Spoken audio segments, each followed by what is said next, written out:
In 2005, my company, Jackson Dawson, became involved in the Washtenaw Area March of Dimes charity chef's auction.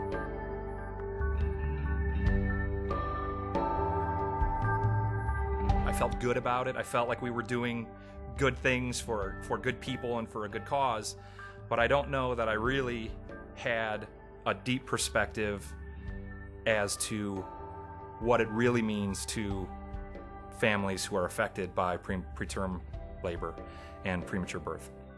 And I wouldn't know that until 2008 when we had our daughter Lily.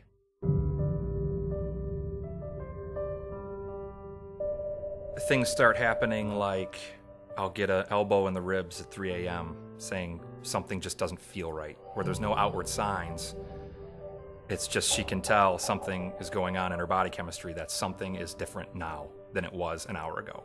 And we would pick up and call a neighbor to come over and stay with Lindsay, and we would be off to the hospital. And we did this countless times throughout the 24 weeks that Lily was actually in mom's belly. Eventually I went back and they just said, you're just going to be here for the remainder of the pregnancy, which we hoped at the time would be February. I mean, they realistically thought, they said we kind of have everything under control now. We really think, this could, if you're here and we're monitoring you, this, pregnancy can go to term. So we were very hopeful at that point. We were at the hospital at St. Joe's in labor and delivery, and one of the many days and nights that we had spent there as she was admitted on bed rest. And her contractions just had gotten to a point where we were unable to slow them down with Indocin. And doctors and nurses absolutely leapt into action, and we were in the C-section operating room in what seemed like minutes after they had decided to do it.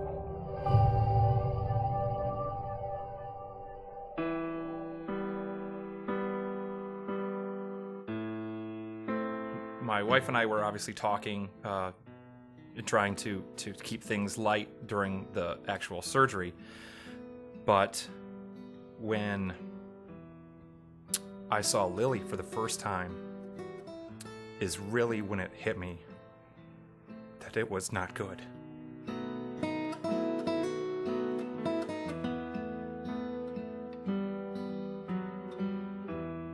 At the beginning, they were saying things are kind of good, like day one, things are sort of okay, they're sort of stabilized. But literally with her, as the day would progress, therapies would be maxed to 100% and then brought back down.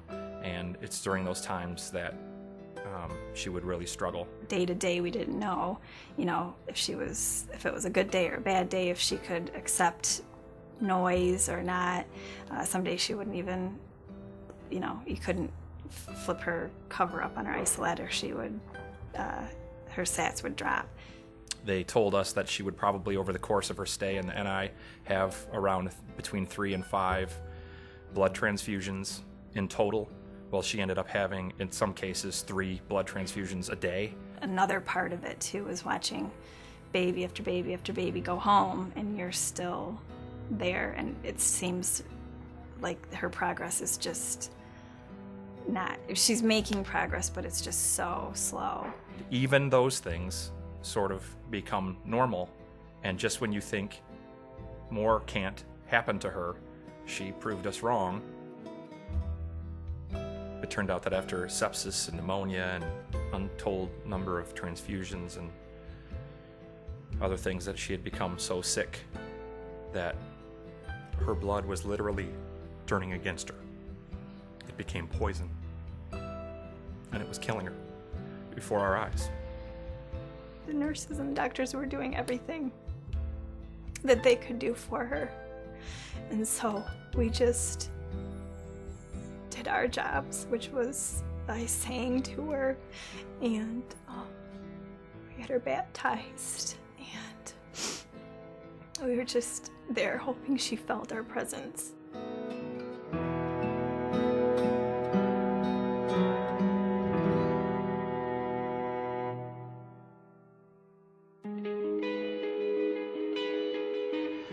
It seemed miraculously that literally from the brink of death, she was making small progress.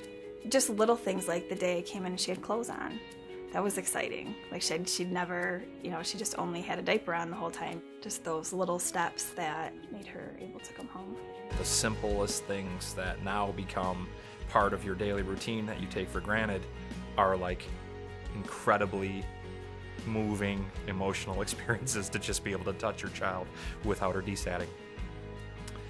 And we'd spent Christmas, and Halloween, and Thanksgiving, and New Year's Eve at the hospital with her. And finally, we were able to take her home. One of the very first things I did was I walked to the front porch and I shut off a light that had been burning for her for 119 days.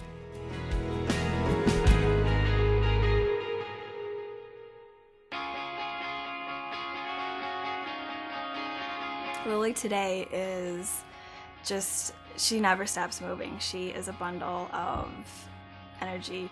She's growing and she's doing everything that she's supposed to be doing, which is wonderful. She is infuriating at times because I don't think she realizes how much money, time, and effort went into keeping her alive.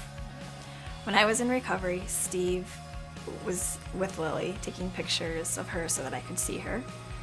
And he took his wedding ring off and put it around her foot.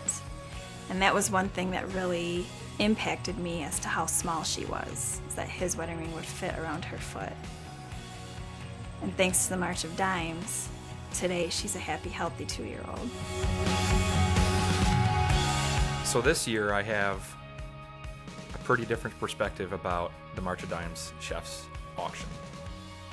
Without the help of the March of Dimes, I shudder to think what the prognosis of my child's life would be.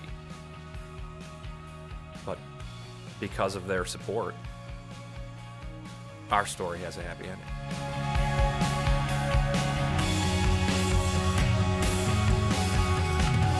You lie there in the stillness of your slumber, clinging to life. I reach inside to touch you, and you stir slightly. I feel a tiny breath like a feather caress my fingers as I love you through the glass. One eye opens, easily staring into mine. Can you see me?